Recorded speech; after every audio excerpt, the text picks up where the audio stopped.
굿모닝 프레지던트. 안녕하십니까. 네, 안녕하세요 시청자 여러분, 안녕하세요 이나입니다. 네, 잘 지내셨죠? 네, 안녕하세요. 네. 안녕하세요. 저희가 마음 아픈 4.7 재보궐을 끝냈지만 그래도 이제 대선이 남아 있습니다. 벌써 1년도 안 남았는데요. 11개월 뒤면은 대선인데 재보선에 대한 그 민심이 혹시 대선까지 이어질 거라고 생각하시나요? 대한민국의 1년은 뭐 흔히들 조선시대 30년에 비교하듯이 꽤 많은 변화가 있을 거고요. 당연히 그 이번 선거에서의 주체였던 각 정당이나 후보들의 혁신, 쇄신 이런 것들이 어떻게 되느냐에 따라 달라지는 문제죠. 네, 그럼요. 그러니까 워낙에 뭐 사실 1년 전 생각해 보세요. 1년 전이 총선 이기기도 전이었어요. 1년 전이. 근데 작년 총선 180석 얘기 사실 180석까지는 솔직히 안 봤잖아요. 한 150석 또는 140석 이렇게 얘기했는데 뭐 결과는 180석으로 끝난 걸로 보면 1년이라는 시간은 뭐 어마어마하게 긴 시간이죠. 예. 그러면은 우리 본격적으로 오늘은 오랜만에 돌아온 대통령에 네. 관련된 내용을 한번 같이 살펴보도록 하겠습니다. 그럼 대선 후보 동향 오늘 살펴볼 건데요. 일단 여당에서는 이재명 지사 그리고 이낙연 전 비대위원장 예, 대표. 예. 전 대표님 죄송합니다. 대표님 정도 볼 수 있을 것 같고, 혹시 야당에서는 어느 분이 조금 떠오른다고 생각하세요? 이게 두 분만 딱 하고 넘어가면 나머지 분들이 좀 서운하니까. 그러니까 이재명, 이낙연 이 두 네. 분이 이제 메이저라고 흔히. 그쵸. 메이저가- 여론에서 많이 나오시는. 이 메이저가 있고 이제 약간 마이너, 그보다 약간 밑에 마이너 리그에 이제 정세균, 추미애 요 정도가 이제 2급 가시권에 있는 분들이고 그 밖으로 넘어가면은 이제 이미 그 출마하겠다 이렇게 선언한 박용진 의원도 있고요. 또 요즘에 뭐 물밑 행보를 한다는 이광재 의원도 있고 또 김두관 의원도 있고 지금 몇 분들이 있죠. 지금 제가 뭐 놓친 분이 또 있나요? 혹시 이렇게 얘기된 분 중에? 있을 수는 있는데 예. 예를 들면 뭐 한때 뭐 박주민 의원도 생각한다 이런 이야기 있었는데 네네. 이번 선거 경과 과정에서 그런 게 정리되니까 네. 실제 뭐 약간 더 있을 수 있지만 대체로 가시권은 그러지 않는가 이런 생각입니다. 예, 그 정도가 이제 여권의 이제 후보고. 여권 되게 네. 많았네요. 역시. 원래 모든 경선 가보면 7, 8명이 보통이고 그거를 이제 사전 예비 경선을 해서 6명 정도, 7명 정도로 추리된 게 일반적이잖아요. 그러니까 6, 7명이 많은 건 아닙니다. 일단 기본적으로. 네, 또 하나 배워갑니다. 이렇게. 네. 그럼 혹시 야권에서는 어느 지금 후보가? 야권은 저기죠 뭐 지금 얘기가 되고 있는 건 당연히 이 뭐 국민의힘만으로 보면은 네네. 원희룡 지사, 원희룡 지사. 그다음에 유승민 의원 정도가 이제 그 대표적인데 아무런 그 대권에서의 후보로서의 존재감은 별로 없는. 예. 그게 이제 내부에 있었던 뭐 오세훈, 나경원 이런 사람들이 이번에 다 서울시장 선거에 그쵸. 끼어드는 바람에 현재 내부에서는 한 두 사람 정도. 그러니까 사실은 내부보다는 어떻게 보면 외부에 지금 강력한 태풍이 하나 있는 거잖아요. 그러니까 윤석열이라고 하는 사람이 지금 현재로서는 야권 주자로서 두각을 확실하게 나타나고 있는 거고. 또 한 사람 있죠. 또 누구죠? 예, 안철수. 예, 안철수. 그쵸, 그리고 그쵸. 그렇게 따지면 또 뭐 있어요. 홍준표. 예. 그쵸. 오빠도 있고 그다음에 뭐 경남지사지만 김태호 했던. 예, 그런 정도. 예, 그 정도? 예. 그 중에서 지금 가장 뭐 태풍의 핵이라고 얘기할 수 있는 사람이 이제 윤석열 전 총장. 그쵸. 이렇게 지금 가고 있는 거죠. 근데 저는 사실은 오세훈 시장도 여기에 사실은 강력한 주자가 될 수밖에 없다라는 생각을 해요. 뭐 많은 분들이 1년 2개월 하고 그럼 대권 하냐 뭐 이렇게 얘기도 하지만 저는 이게 쉽지 않은 얘기다 이게. 아직은 저는 고민이 좀 될 거다라고 봐요. 예. 저는 뭐 좀 정치를 네. 상식적인 측면에서 본인들도 판단하는 게 좋다라고 봐요. 그러니까 예를 들면 오세훈 후보가 시장이죠. 네.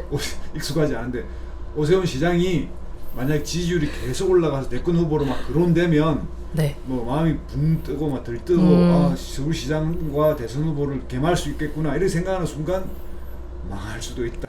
저도 뭐 그건 거의 동의하는데 우리가 잠깐 옛날 얘기를 잠깐만 좀 반추해 보면 오세훈 시장이 사실 이번에 3번째 당선된 거예요. 우리가 잘 까먹어서 그렇지. 서울시장이에요? 아 그럼요. 2006년, 2010년, 2021년 이렇게 3번 당선된 건데 그 당시 2006년도 당선됐을 때가 뭐냐면 그러니까 이명박 서울시장 그 다음으로 된 거란 말이에요.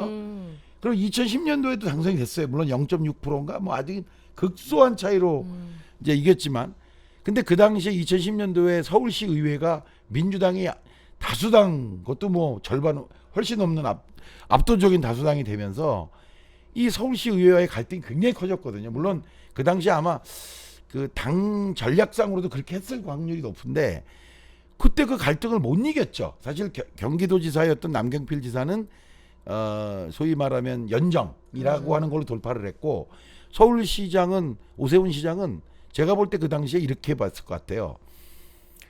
무상급식을 보수층에서는 분명히 이걸 싫어할 것 같은데 자기 생각에는 야 요거를 하나 딱 걸고 넘어지면 보수층 결집이 가능하겠다. 그러면 12년 대선에 나갈 수 있겠다는 생각을 저는 했을 거라고 봐요. 그랬으니까 그렇게 미련 없이 서울시장을 던졌는데 그게 일종의 뭐 국민의힘에서 보면 10년의 저주가 된 거 아닙니까? 10년의 저주가 되면서 모든 원인을 다 오세훈부터 잘못했다.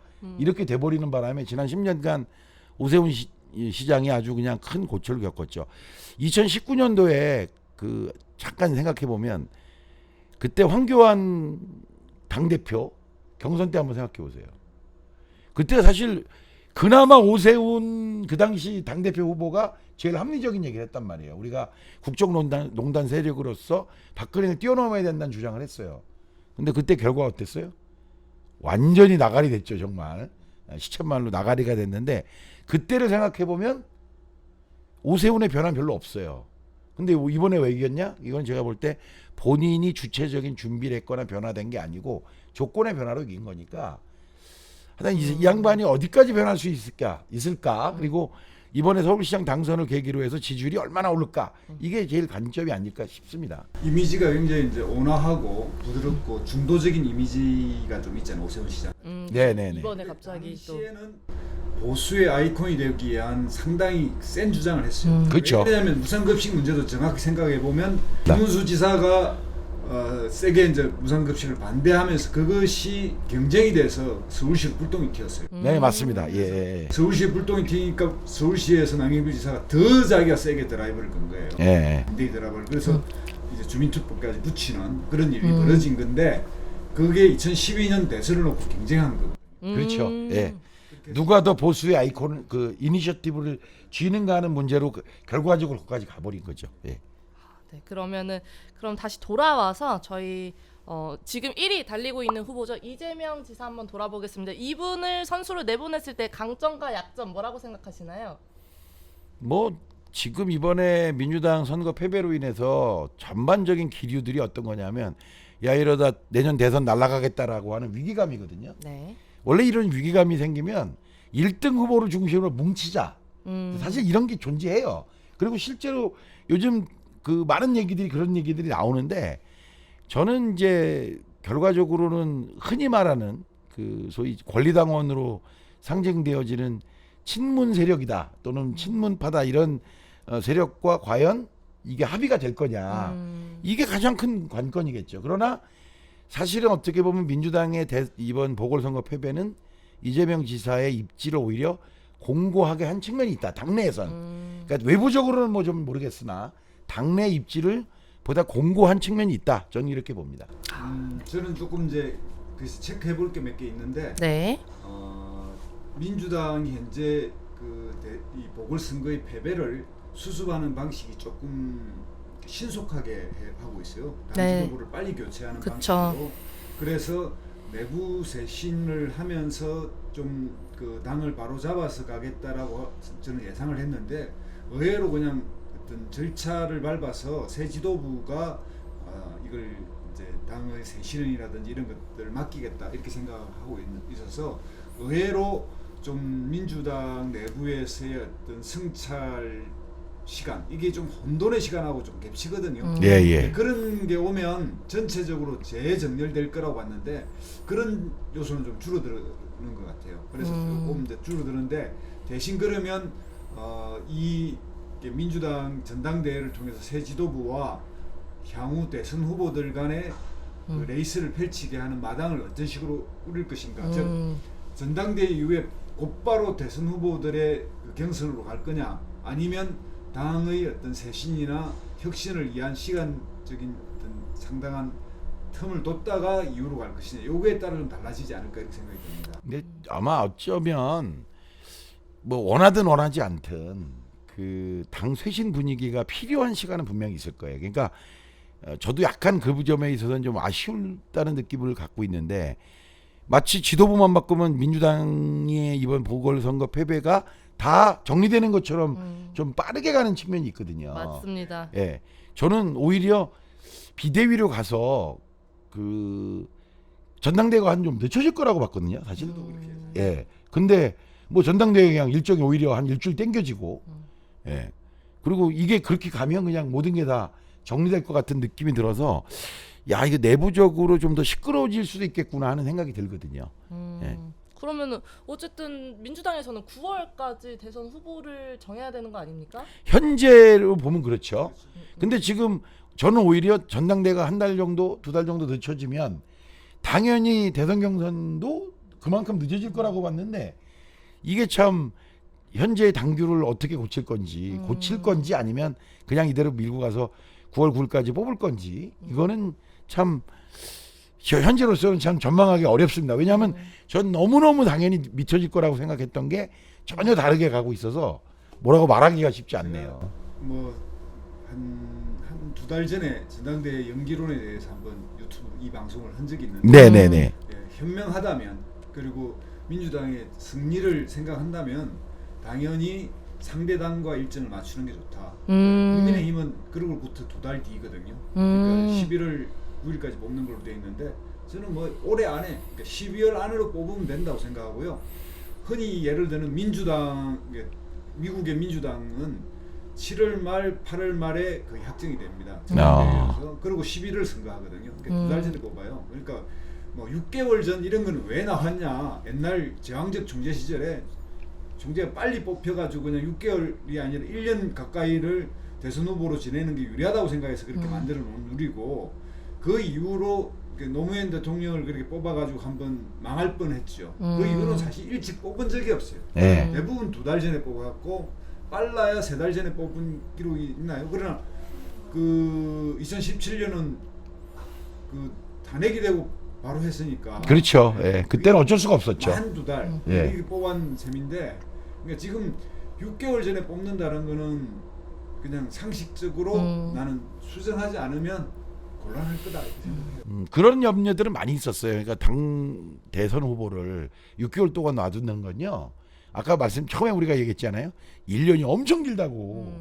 근데 무슨 일이 벌어질지 모르기 때문에 6개월을 남겨놓고 뽑는다? 이거는 저는 조금 어려울 거다. 그러니까 미국처럼 배우려면 경선을 1년 하고요. 네. 그냥 본선거는 두 달, 세 달 만에 하는 거예요. 아. 우리는 뭐냐면 6개월 전에 경선은 한 달 짧게 하고, 나머지를 소위 그 언론에 하이에나 같은 언론에 6개월을 맡겨 놓는다. 웃기는 일이 벌어지죠. 무섭네요. 네, 아니 실제로 우리나라 언론은 특히나 지금 이번 보궐선거 결과를 배경으로 보면 언론이 끊임없이 이 소위 말하면 이 주장하고 선동한 게 상당 부분 먹힌 측면이 있어요. 예, 뭐 백신 문제라든가 부동산 문제라든가 2030 세대들에 대한 문제라든가, 이거는 물론 뭐 이게 오늘 이 주제가 뭐 패배 원인 뭐 이런 얘기는 아니니까 거기까지 들어가진 않습니다만, 가지 말하지만 공정하게 객관적 사실에서 언론의 역할, 언론이 선거 과정에서 어떤 역할을 했는지는 꼭 돌아봐야 될 일. 야, 그럼요. 그거 안 하면은요 앞으로도 여기서 배우지 못합니다. 그래서 저는 그거는 꼭 한번 돌아볼 필요가 있다 이렇게 보여집니다. 나중에 한번 우리가 특집. 뭐 좋죠 그것도. 예. 네, 그럼 다시 돌아와서 이제 여론에서 2등 달리고 있는 선수입니다. 윤석열 전 총장의 행보 어떻게 갈 거라고 생각하시나요? 제가 먼저 말씀을 드리면, 저는 그 대선 후보로 떠올랐다가 최근 여론조사, 그러니까 이 보궐선거 이틀 전에 한 여론조사에서 7%가 하락했어요 갑자기. 네. 이제 굉장히 1등 올라갔다가 2등으로 확 내려왔는데, 그렇죠. 그 이유가 뭐냐면 이 사람이 발광체가 아니고 반사체. 그러니까 여당의 집중적 공격을 통해서 본인이 그 검찰총장을 사퇴하는 데까지 피크였거든요. 네. 그리고 그것이 야권을 지지하는 우리 국민들에게 희망을 주고 그 사람들이 똘똘 뭉쳐서 이번 보궐선거에 다 나오게 만든 것까지는 사실이에요. 그러나 그 사람이 대선 후보가 될 것인가 여부는 너무나 많은 시간이 남아있고 본인의 그런 비전과 가치 그리고 국가를 어떻게 운영해 갈 것인지에 대한 그걸 마련하는 시간이 필요할 거고요. 그래서 잠정적으로 한 2달 이상의 그런 그 준비 기간이 필요할 거라고 봅니다. 그래서 앞으로 이 준비 기간 동안은 오히려 조금씩 또 하락하지 않을까 그렇게 예상합니다. 저도 뭐 비슷한 예상인데요. 저는 좀 무서운 게 뭐냐면 검찰식 눈으로 세상을 한번 봐보세요. 범죄 없는 세상이 제일 아름다운 세상이에요. 나머지는 필요 없거든. 다 때려잡으면 되고 다 수사하면 되는 방식으로 어떻게 세상을 운영하겠어요. 그러니까 소위 말하면 국가 경영의 기본을 좀 배우는 시간이 필요한 데다가 특히나 사실 냉정하게 보면 이명박 박근혜 대통령 두 사람을 구속시킨 장본인이 윤석열 총장입니다. 그러니까 이 사람이 국민의힘으로 가냐 못 가냐 이건 제가 볼 때 그 문제가 가장 크게 걸려 있어요. 또 하나 윤석열 총장이 본다면 아직도 우리 사회에서 도저히 용납 안 되는 게 있습니다. 뭐냐? 그 국정농단 세력 또는 사자방이라고 불리웠던 자원외교 세력, 국가의 돈을 빼먹은 이 문제 남아 있습니다. 아직도. 네. 근데 이 세력과 자기가 손잡는다? 자기가 지금까지 때려잡은 게 뭔데요? 바로 그런 자원외교 해갖고 돈 빼돌린 거 뭐 예를 들면 국정농단에서 나라 망치게 한 애들을 잡아다가 조지는 게 본인이 한 역할인데 그 중심 세력과 손잡는다?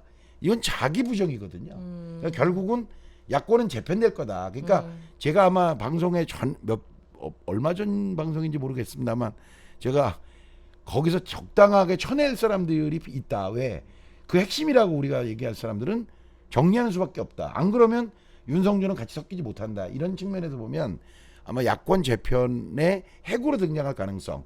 그 과정에서 본인이 아까 말씀하신 국가 운영의 기본적인 전략, 방향, 눈 이런 것들을 키우면 클 거고 그걸 못하면 사실은 안철수의 뒤를 밟을 확률이 굉장히 높죠. 야권 재편을 연속해서 이야기하면 여기에는 지금 통합을 약속한 안철수가 있거든요. 네네. 국민의힘과 국민의당이 통합을 약속해 있기 때문에 이 일정에 윤석열 전 총장이 합류할 거냐 아니면 다음 단계로 볼 거냐가 이제 관전 포인트고요.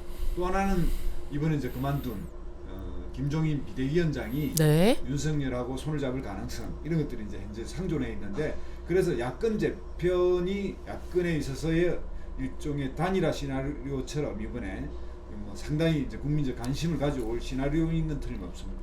아, 네. 그럼 이제 마지막 3등을 달리고 있는 선수입니다. 이낙연 전 대표님의 동향 어떻게 보시나요? 글쎄요, 이건 전망이 참 어려워서. 왜냐하면 어차피 그분도 본인이 40%대 높은 지지율을 보였을 때 이유가 그거였거든요.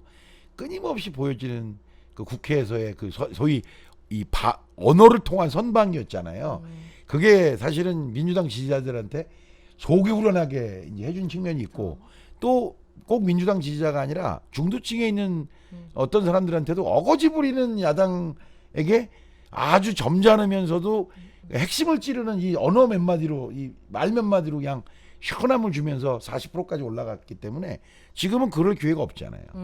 네. 좀 냉정히 이야기하면 이낙연 전 비대위원장의 경우에 이번 선거에 총체적 책임은 있어요. 분명히 대패를 했기 때문에 그건 뭐 모면할 수는 없을 것 같아요. 그럼요. 다만 그래서 당을 맡았고 집권 여당의 후반기에 당을 맡은 당 대표가 좀 잘하기가 쉽지 않은 어려운 자리예요. 그걸 감안해야 될 것 같고 그 다음 하나는 지금부터 민주당이 당내 쇄신 과정에서 지금까지의 노선을 좀 더 수정 보완할 때 과연 이낙연의 리더십, 저 사람의 어떤 비전 이런 거에 대해서 당원들이 어떻게 생각할 것인가 하는 가능성은 좀 남아있다. 분명히 평가는 굉장히 박하게 평가를 받았고 네. 그래서 전반적인 부분에서 좀 뭐랄까 하향될 수밖에 없다라고 인식을 가지고 있지만 민주당이 이제 쇄신 과정에 연동돼서 재기 가능성이 좀 남아 있다 이렇게 생각합니다. 저는 사실 뭐 좀 이미 지난 일입니다만 이번 선대위를 꾸리는 과정에서 본인이 선대위원장을 맡았던 게 저는 좀 아쉽더라고요. 왜냐하면 좀 다양하게 이렇게 같이 갈 수 있었는데 이 선거를 이길 거다라고 생각했었나 봐요. 그러니까 만약에 이렇게 칠 줄 알았다면 예? 누가 혼자 단독으로 맡겠어요. 책임을 나누기 위해서라도 이렇게 쭉 이렇게 했을 텐데 선대위원장을 단독으로 딱 맡은 거 보면서 제가 아하 저는 욕심인데라는 생각을 했는데 결과적으로는 선대위원장을 혼자 맡음으로써 선거 패배에 대한 결과도 선대위원장에게 갈 수밖에 없는 상황이 자초한 측면이 좀 있습니다. 당대표 선거에 출마한 것도 욕심이고 예. 선대위원장도 단독으로 맡은 것도 욕심이고 예. 그 결과에 평가를 받은 거니까 그 부분에 대해서는 겸허하게 생각해야 돼요. 예, 그럼요. 그 당시에 사실 6개월짜리 당대표가 뭐가 의미가 있냐 이런 얘기가 많이 나왔음에도 불구하고 사실 우리 당원들의 압도적인 그 지지로 당선이 됐잖아요, 사실.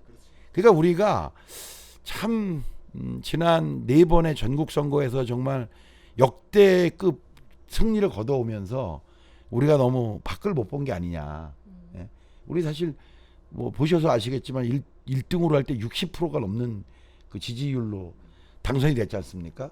6개월 전에 정말 6개월 전에 그렇게 만들었는데 지금 오늘날 이 보궐선거를 이렇게 패배하고 보니까 아이고 원래 뭐 선거 치면 이것도 문제 저것도 문제 다 이렇게 문제투성이로 보이고 이기면 다 좋았던 걸로 보이는 게 원래 사람이지만 지금 와서 보면 지금 말씀하신 무리하게 6개월짜리 대표 그리고 무리하게 단독 선대위원장 이게 결과적으로 본인에게는 이낙연 전 대표 본인에게는 참 뼈아픈 선택이 아니었겠냐 이런 생각이 들어요.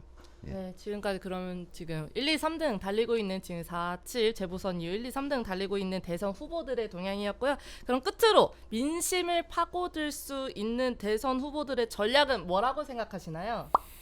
그런 전략을 알면 제가 나가죠. 사실은 그런 거 아닙니까? 아니 뭐 정말 그런 전략을 제가 알면 제가 나가죠. 근데 뭐 이번 선거 끝나고 부동산 문제다, 2030 문제다 이런 얘기를 많이 하지만 저는 그 말이 되게 떠올라요. 뭐 누가라고 말씀은 안 드립니다만 부동산 문제 해법이 뭐냐라고 했을 때 이미 10년 전에 어느 누가 그런 말했어요. 부동산 문제가 이렇게 잘 안 풀리는 건 실제로 어렵기 때문에 그런 거다. 이 문제가 단순하면 이걸 못 풀 수가 없다. 그렇죠. 매우 복잡하고 이 집이라는 게 공급하겠다고 마음먹으면 4년 5년이 걸리고 그때 가서 시장은 또 변해 있고 그러니까 이게 예를 들면 마늘이나 양파처럼 정부가 파동 나면 확 사들였다가 냉장고에 놔뒀다가 확 풀고 이럴 수 있는 게 아니라는 거죠. 만약에 내 아파트가 그런 재화였다면은 뭐 그냥 풀었다 조였다 이렇게 하면 되는데 감잣값 조정하는 거랑 똑같은데 이건 그럴 수 없는 거고 매우 어려운 거라서 어느 누구도 부동산 문제 해법을 단기간에 풀긴 어려울 거다. 그러니까 저는 이렇게 말해요. 최소한 국민들이 볼 때 이번에 제가 볼 때 이런 거죠. 야, 너 그러니까 원래 이 진보 쪽에는 더 날카롭고 뾰족한 이 비판의 칼이 있거든요. 이걸 피해갈 수밖에 없는 숙명이 있는 거 아니냐. 저는 그게 현실적으로 지금 말씀드릴 수 있는 일종의 뭐 비법 아닌 비법이다 이렇게 얘기 드릴 수 있을 것 같아요. 저는 미국의 빌 클린턴 대통령이 이야기한 걸 좀 명심해야 된다고 생각해요. 우리는 어디에 서 있고 어디를 가야 하는지를 이야기하는 것이 국가 지도자의 일이다. 그래서 대통령은 국민에게 꿈을 줘야 되고요. 이 꿈은 본인이 현재를 정확하게 진단하고 미래 대한민국의 비전이 뭐다 이걸 분명하게 해서 큰 방향에서 대한민국이 어디로 가야 될지를 분명하게 이야기해야 된다고 생각합니다. 그래서 구체적인 부동산 정책에 대한 분명한 해법을 가지는 것도 중요하겠지만 그것에 근원이 된 대한민국의 운영 원리 이것을 본인의 어떤 이 리더십하고 연결해가지고 국민들에게 5년 뒤 또는 10년 뒤 대한민국이 이렇게 갈 것 같구나 하는 그런 이 연상이 될 수 있는 그런 꿈을 심어주는 그런 능력과 리더십이 작동해야만이 대선에서 승리할 거다 이렇게 생각을 해요. 그걸 준비해야 됩니다. 저는 이게 한마디만 더 보태볼게요. 네. 2002년으로 제가 기억을 좀 더듬어 보겠습니다. 2002년. 예, 벌써 몇 년 전이에요? 18년. 18년 전이에요? 19년 전? 예, 야, 엄청 오래됐는데요. 그때 문성근 이제 배우죠. 그 당시에 개혁당을 이제 창당하는데 앞장섰던 사람이 이제 문성근 배우였는데, 문성근 씨가 63빌딩에서 연설을 할 때 이런 장면이 나와요. 이거 보신 분들이 워낙 많기 때문에 잘 생각해 보시면 나올 겁니다. 그 당시에 홍삼 트리오 문제가 터졌어요. 그러니까 소위 김대중 대통령 아들 셋이 다 비리로 막 문제가 됐단 말이에요. 그랬더니 문성근 씨가 그 그 내용 중에 하나가 뭐였냐? 노무현이 뽑아주면 김대중이 안 뒤질, 그러니까 조사 안 할까봐 걱정되시죠? 이런 말이 나와요. 근데 잘 아시겠지만 문성근 씨가 김대중 대통령에 대한 관계와 애정이 굉장히 깊은 사람입니다. 이해가십니까? 예, 그 함부로 그렇게 말할 사람이 아니에요. 근데 왜 그런 문성근은 그 당시에 그런 말을 할 수밖에 없었냐? 국민 정서였어요. 야, DJ도 저거 별거 아니더라, 비리 덩어리더라라는 국민 정서 하에서, 야, 그러면 그 김대중이가 미는 노무현 찍어주면 제 비리 안 터는 거 아니야? 라는 것을 간파했던 거예요. 그래서 그 유명한 연설 안에 그 장면이 나와요. 여러분, 노무현이 찍어주면은 김대중이 조사 안 할까봐 걱정되시죠? 노무현은 절대 그런 사람이 아닙니다. 비리 앞에 절대 용서 없습니다. 이렇게 말을 해요. 사실은 문성근 씨의 어떤 정체성이라든가 그들 간의 관계를 보면 도저히 할 수 없는 말이었어요. 근데 왜 그랬을까? 제가 오늘 이거를 결론을 안 내리고 그냥 이걸 잘 복귀해야 된다. 예. 왜? 문성근이 누구보다 김대중 대통령을 아끼고 사랑했던 사람임에도 불구하고 정권 재창출이라고 하는 정말 절체절명의 과제 앞에서 김대중을 직접 거론한, 저는 그때 그 마음이 앞으로 우리에게 필요한 마음이 아니냐. 아주 위험한 얘기일 수도 있는데요. 지금 국민들이 어떤 생각을 하고 있고 어떻게 화가 나 있는지 잘 보시고 어떻게 하겠다, 이런 얘기를 저는 문성근 씨의 심정으로 해야 되는 거 아니냐, 이런 생각을 감히 한 말씀 드립니다. 네, 그럼 저희는 오늘은 11개월 대선 이제 11개월 남은 입장에서 한번 지금 나오고 있는 대선 후보들의 동향 살펴봤고요. 그럼 다음에 또 같은 주제로 다시 돌아오도록 하겠습니다. 네, 예. 네, 그럼 다음에 또 만나요. 안녕. 안녕.